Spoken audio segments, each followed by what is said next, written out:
creo que ha sido una sorpresa grande que nos ha dado Dios. Primero, porque fue una elección muy rápida, no se pensaba que iba a ser tan rápida.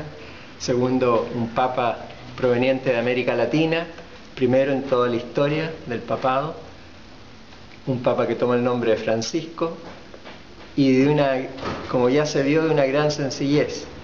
Así que creo que tenemos que dar gracias a Dios y mostrar cómo el Señor, Él es el que guía a la iglesia y Él es el que la renovará, y que también creo que el mismo Papa nos va a dar muchas sorpresas. ¿Lo conoce personalmente usted? Lo conocí yo en la conferencia de Aparecía. No sé si Él me conocerá, no creo que me reconozca a mí, yo lo reconozco a Él, porque yo estuve en la conferencia de Aparecía y él encabezó la comisión de obispos que redactó el documento.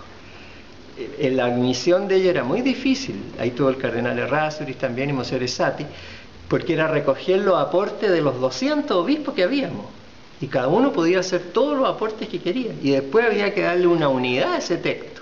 Entonces ellos trabajaban en la noche hasta tarde para lograr unificar todo. Entonces un hombre muy... pero él hacía poco ruido, pasaba por los pasillos, saludaba a la gente sin ningún aspaviento. Es un hombre sencillo, pero de mucha fe, y buen teólogo y muy pastoral, muy cercano a la gente. Creo que Dios nos ha regalado un pastor como Él quiere. ¿En qué año fue lo de Aparecida? Aparecida fue en 2007, hace poco, y eso. ¿Se abre la perspectiva de que venga el Papa acá a Chile? Bueno, yo creo que se abren muchas perspectivas. Primero, que va a venir a Brasil, con toda seguridad, porque en julio de este año es el encuentro, la Jornada Mundial de la Juventud en Río de Janeiro. Entonces, su primera salida a América ciertamente va a ser a Río, a la jornada con los jóvenes, y de ahí seguramente va a pasar a su patria, para Argentina. Monseñor, él estudió en Chile también. Según leí yo no sabía eso. Él estudió las humanidades en Chile y después ya siguió sus estudios en la Compañía de Jesús. Por eso le digo, al estar en Brasil tan cerca de Buenos Aires, que quiera recordar... Bueno, sí, no sé, pues habrá que ver qué, porque todos van a querer tenerlo, ¿no? Pero primero ir a Brasil y después ir a Argentina, por lo menos esos dos lugares serán seguros, creo yo. ¿Están preocupados la Iglesia por los cuestionamientos que hay en Argentina por el tema de los vínculos de este arzobispo con el tema de la violación de derechos humanos? La historia militar argentina, que hasta ahora están habiendo sus primeros cuestionamientos.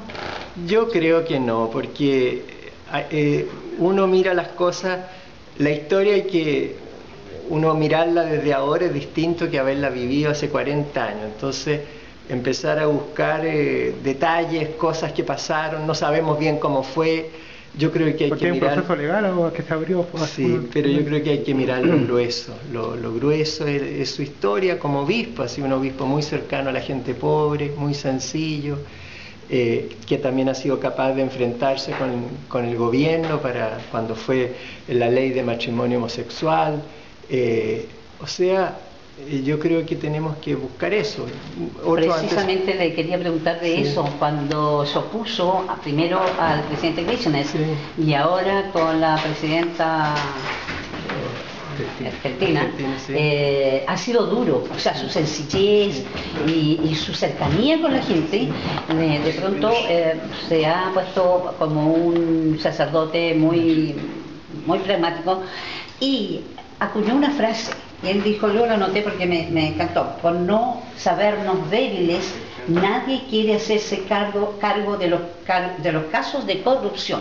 Bien. La Iglesia precisamente ha sido acusada de corrupción en el Vaticano.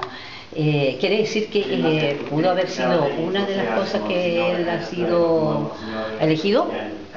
No sabemos, porque son elucubraciones. Hay que ver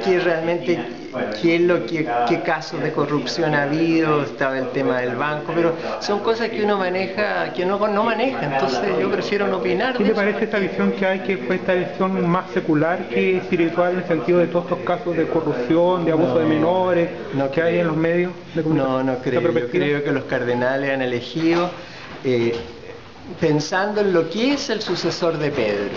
O sea, no han elegido por cálculos políticos, ni han elegido para ganarse la audiencia o para conquistar terreno. No, yo creo que han elegido la persona que ellos piensan que puede gobernar la iglesia como sucesor de Pedro. Es un hombre de mucha fe y que en muchos aspectos ha roto los cánones que se habían pensado, que iba a tener que ser muy joven y no es tan joven, va a cumplir 77 años. Y con tantos cardenales, con tanta fe, ¿por qué cree usted, personalmente usted, que fue elegido? Cuando era uno que no había sido considerado dentro de los candidatos. Bueno, todos dicen que cuando fue elegido el Papa Ratzinger, él fue uno de los votados, pero eso nunca se va a saber porque las cosas del cónclave son secretas, pero se dice eso.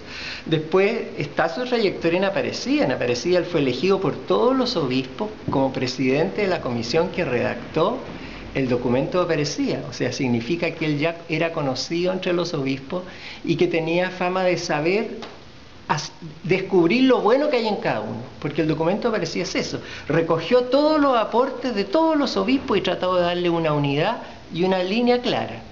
Entonces él es un hombre dialogante que es capaz de conversar con todo el mundo, recoger lo bueno que hay en cada uno y trazar una línea también. ¿Qué le parece que sea jesuita también, de una congregación bueno, importante, relevante? Va a ser muy bueno porque los jesuitas tienen un voto de obediencia al Papa. Y a veces ha habido situaciones un poco difíciles con los jesuitas, hay que reconocerlo. Entonces yo creo que va a ser muy positivo porque los jesuitas van a sentirse también ellos alentados, reconocidos en su trabajo misionero. Y también estarán cerca del Papa. ¿Usted cree que va a ser importante ese sello jesuita, por ejemplo, el sello de San Ignacio de Loyola, la perspectiva misional que tiene esa congregación? Yo creo que sí, pues, yo creo que sí. A lo mejor el nombre Francisco es por San Francisco de Asís, sí, pero también podría uno pensar en San Francisco Javier, que fue jesuita y que fue un gran misionero, pues es patrono de las misiones con Santa Teresita, el Niño Jesús. Él fue un opositor a la liberación teológica en los años 70. ¿Cómo cree usted que va a imponer ahora? ¿Se ha modernizado? ¿El obispado a lo mejor puede exigir más modernización?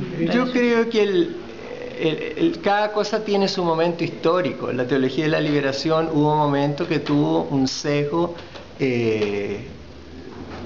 político y marxista. Después se atenuó. Entonces la situación ha cambiado mucho, pero si uno ve el documento Aparecida, que es lo más reciente, donde él intervino mucho, uno ve que es un documento por una parte muy espiritual, muy misionero y muy social. O sea, integra todas las dimensiones.